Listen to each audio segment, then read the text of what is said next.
Ang unang araw ni Zuki sa Isla Lagarda ay parang eksena sa pelikula. Pero hindi yung tipo ng pelikulang gusto niya.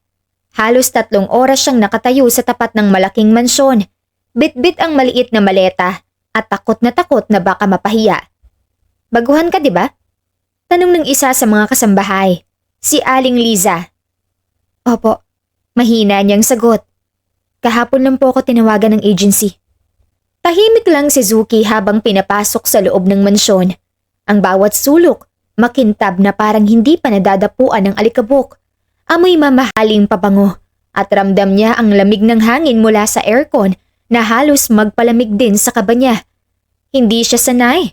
Sa kanila kasi, bentilador lang at kung minsan, abaniko pa ang gamit ng lola niya tuwing tanghali. Maraming nangarap na makapagtrabaho dito, sabi ng matandang kasambahay na kasama niya. Pero wala ring nagtagal. Iisang dahilan lang lagi. Tumingin si Zuki sa matandang mayordoma. Ano pong dahilan? Ang amo. Maikli pero mabigat na sagot ng matanda. Hindi na nagsalita si Zuki. Tahimik lang siyang naglakad habang sinusundan ito sa mahabang pasilyo ng mansyon. Sa bawat hakbang, mas lalo niyang naramdaman kung gaano siya naiiba sa mundong pinasok niya. Bata pa lang siya, alam na niyang malalaking tao ang mga Zapanta.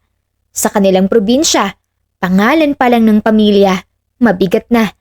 Sila ang may-ari ng pinakamalawak na sugarcane plantation sa Isla Lagarda.